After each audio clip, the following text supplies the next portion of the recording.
Գյորջյան Կասկադ 60 ամիս փուլային վճարում բազմաթիվ առավելություններ։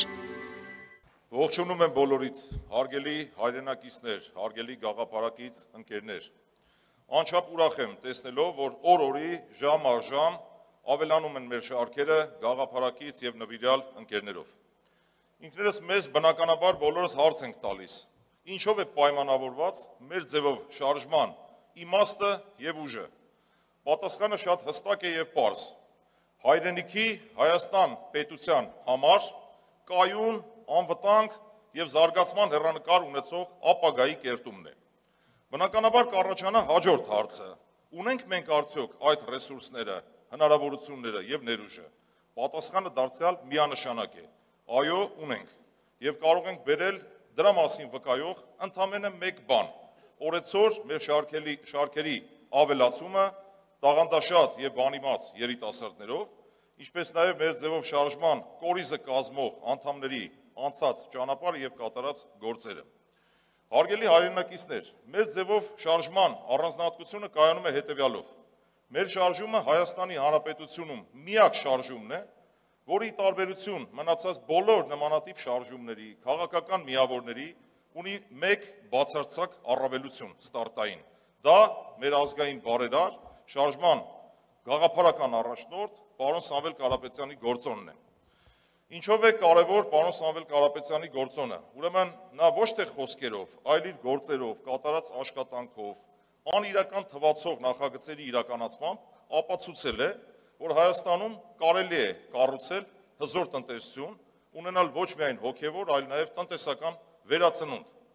Պարոն Կարապետյանը բազմաթիվ անիրական թվացող նախագծեր է իրականացրել տնտեսության բոլոր հատվածներում՝ շինարարություն, արդյունաբերություն, արտադրություն, ներդրումներ, ենթակառուցվածքների զարգացում,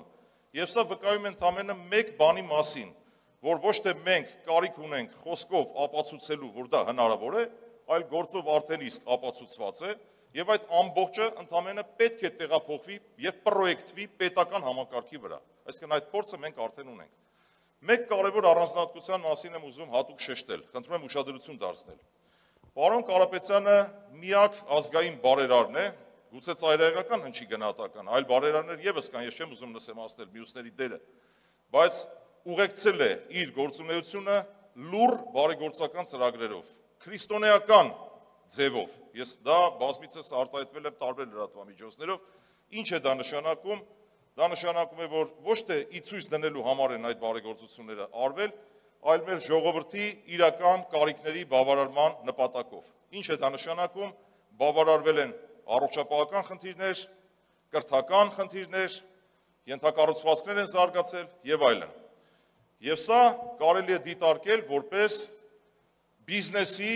սոցիալական պատասխանատվության յուրօրինակ մոդել։ Այս տերմինը ես առաջին անգամ եմ օգտագործում։ Եվ կարելի այս օրինակը լավ իմաստով վարակիչ դարձնել եւ տարածել, տիրաժավորել ողջ Հայաստանի Հանրապետությունով մեկ։ Հարգելի հայրենակիցներ, այսօր մենք ունենք մի իրավիճակ, որ Հայաստանի Հանրապետության տնտեսությունը կարող ենք վստահաբար բնութագրել վատ իմաստով, որպես գաղութային տնտեսություն։ Ինչ է դա նշանակում, որպեսզի բառը թյուրիմացության մեջ չգցի։ Մեր տնտեսության 60%-ից ավելին բաժին ընկնում առևտրի եւ ծառայությունների ոլորտին։ Եվ պատահական չէ, որ մեր իշխանավորներից շատերը, երբ խոսում են տնտեսական աճի մասին, մատնացույց են անում Երևանի կենտրոնի սրճարաններում գտնվող մարդկանց քանակը, որը բացարձակ կապ չունի իրական տնտեսական վիճակի հետ։ Ինչ ենք մենք առաջարկում, որն է մեր ձևը, որն է մեր առաջարկը։ Մենք առաջարկում ենք գաղութային տնտեսությունը վերածել արդյունաբերական տնտեսության, որը հիմնված կլինի նորագույն տեխնոլոգիաների վրա։ Հնարավոր է արդյոք դա։ Այո, հնարավոր է միանշանակ։ Բերեմ ընդամենը մեկ փաստ։ Հայաստանի Հանրապետության ներմուծման եւ արտահանման միջև մենք ունենք 4 միլիարդ դոլարի տարբերություն։ Այսինքն ավելի շատ ներմուծում ենք, քան արտահանում։ Եվ հետեւաբար ունենալով փորձը, ունենալով առողջ տրամաբանական գաղափարները, մենք կարող ենք այդ ներմուծվող ապրանքների գերակշիռ մասը արտադրել Հայաստանի Հանրապետությունում, որը իր հերթին կնպաստի բարեկեցիկ աշխատանք մեր ժողովրդի համար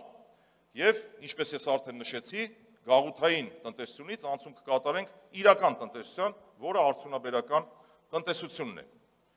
Հարգելի հայրենակիցներ, այդ ճանապարհին մենք ունենք բազմաթիվ խոչընդոտներ։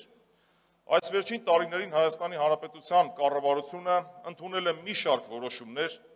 ներդրել է մի շարք ճակերտավոր նորամուծություններ, որը խաթարել է ոչ միայն ներդրումային միջավայրը, այլ նաև բարդացրել է բոլորիս կյանքը, խոչընդոտում է փոքր եւ միջին բիզնեսի կյանքը։ Ինչի մասին է խոսքը, ընդհանրապես բերեմ մի քանի օրինակներ։ Կրկնապատկվել է շրջանառության հարկը։ Ես նրանք մասնավոր օրինակներ եմ բերում, օրինակները բազմաթիվ են, այնպիսի տպավորություն չլինի, որ սահմանը փակում եմ նրանով ինչ պետք է ասեմ։ Եվ շրջանառության հարկի կրկնապատկման արդյունքում ինչ է դա նշանակում։ Փոքր բիզնեսի ներկայացուցիչը, որը ուներ X շրջանառություն, վճարում էր, ասենք թե 200,000 դրամ, այժմ վճարում է 400,000 դրամ։ Ինչ ձևով ուզում է դա փաթեթավորեն, արդարացնեն, որ դա այդպես չէ, դա այդպես է։ Մասնավորապես ծառայությունների ոլորտում։ Իսկ ծառայությունները մեր տնտեսության մեծագույն բաժիններից մեկն են կազմում։ Եվ այդ շրջանառության հարկի փոփոխման արդյունքում վերջին 1 տարվա ընթացքում Հայաստանում փակվել են 2000 եւ ավել փոքր եւ միջին ընկերություններ։ Իսկ դա նշանակում է, որ այդ ընկերությունների սեփականատերերը, աշխատակիցները պոտենցիալ արտագաղթողներ են մեր երկրից։ Հարկային դաշտ է բերվել միկրոբիզնեսը։ Ինչ է միկրոբիզնեսը։ Այդ մարդիկ չվճարելով հարկեր, որևէ վնաս չեն հասցրել պետական բյուջեին, բայց ունեցել են 1, 2, առավելագույնը 3 աշխատատեղ, վճարել են եկամտային հարկը եւ մեր երկրից չեն արտագաղթել։ Դա ամբողջ մեր շրջանառության մեջ ընդամենը 1% է կազմում շրջանառության հարկը։ Հաջորդ այսպես կոչված ճակերտավոր նորամուծությունը։ Բացարձակ թվով 5-ից 10 անգամ ավելացել է գույքահարկը։ Անշեղորեն աճում է պետական պարտքը։ Ավելացել են տեղական տուրքերը, որը լրջագույն հարված է հասցրել շինարարության ոլորտին։ Եվ այս ամբողջը մենք պետք է վերանայենք։ Կրկնում եմ, սա բացասական ազդեցություն է ունենում մեր ներդրումային միջավայրի վրա։ Հարկային եւ մաքսային ոլորտում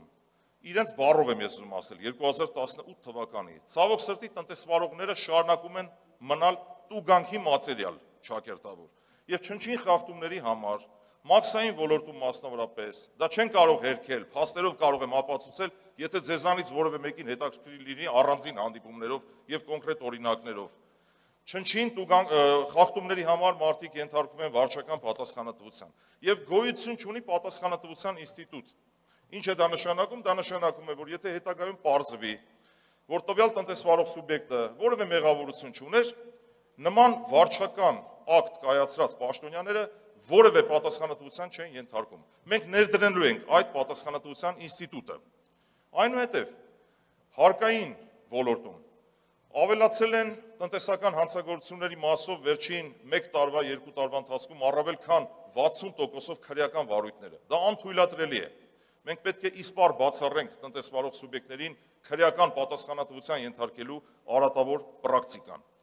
Ժորժ ջան, հարց կառաջանա, բայց այդ դեպքում իրենք ինչպես են ասում, որ մենք ունենք տնտեսական աճ։ Փորձեմ բացատրել շատ հակիրճ։ Բարեբախտաբար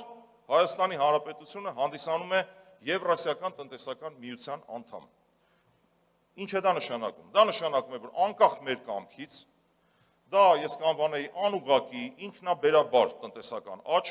ռուս-ուկրաինական պատերազմի արդյունքում վերջին 3 տարիների ընթացքում բոլոր այն ապրանքները, որոնք համարվում են սանկցիոն ապրանքներ եւ չեն կարող ուղիղ արտահանվել Ռուսաստանի Դաշնություն, Հայաստանի միջոցով արտահանվել եւ վերարտահանվել են։ Բացի դա, հսկայական քանակությամբ ռուսական ոսկին վերջին 2 տարիների ընթացքում Հայաստանի միջոցով արտահանվել է Չինաստան եւ Միացյալ Արաբական Էմիրություններ, ինչը հիմք է տվել գործող իշխանություններին ուռճացնել թվերը, որ իբրև թե մենք ունենք արտահանման լուրջ ցուցանիշներ։ Հիմա ինչ են անում։ Որոշ հարկատուների հաշվին ընդունել են կառավարության որոշում, ասում են, ովքեր իրենց ապրանքները կարտահանեն Եվրամիության երկրներ, մենք նրանց բյուջեից գումար կվճարենք։ Դա քաղաքական շարժառիթներ ունի։ Դրա մասին թողնենք մի կողմ։ Դա լավ է, որ Եվրամիություն արտահանվեն մեր ապրանքները, բայց դրան զուգահեռ պետք է խթանվեն նաև այլ երկրներ եւս արտահանումները, ոչ թե սահմանափակվեն միայն Եվրամիությունով։ Եվ վերջին բանի մասին, որ ուզում եմ խոսել ձեր ժամանակը խնայելով, ուրեմն դա տեղեկատվության փոխանակման, տեղեկատվության տրամադրման ինստիտուտի բացակայությունն է մեր երկրում։ Այսօր բազմաթիվ գործարարներ, ովքեր ունեն նոր նախաձեռնություն, ցանկանում են տեղեկացված լինել Հայաստանի Հանրապետության գործող օրենսդրության, ընթացակարգերի վերաբերյալ, դիցուք ասենք որևէ ապրանք են փորձում ներկրել կամ արտահանել, ինչպես պետք է դա կատարեն, ինչ իրավական խոչընդոտների կարող են հանդիպել, եւ պետությունը փոխանակ օգնության ձեռք մեկնի, այդ մարդիկ շատ հաճախ փաստի առաջ կանգնելով ենթարկվում են տարբեր տիպի պատասխանատվական միջոցների։ Մեր առաջարկն է ստեղծել նման մեկ պատուհան սկզբունքով նաև տեղեկատվության տրամադրման կենտրոն ապագայում, երբ որ մենք լինենք իշխանություն, եւ այժմ նույնպես մենք մեր սահմանափակ ռեսուրսներով այդ առաջարկով հանդես ենք եկել։ Բոլոր այն տնտեսվարող սուբյեկտները, ովքեր կունենան մեր խորհրդի կարիքը, մենք պատրաստ ենք մեր ներուժը եւ գիտելիքները դնել դրա համար։ Ինչի մասին ես փորձեցի սահմանափակ ժամանակում խոսել, մենք անելու ենք մեր ձևով, այսինքն մեր հզոր կամքով, մեր առողջ գաղափարներով եւ մեր նվիրյալներով։ Շնորհակալություն ուշադրության համար։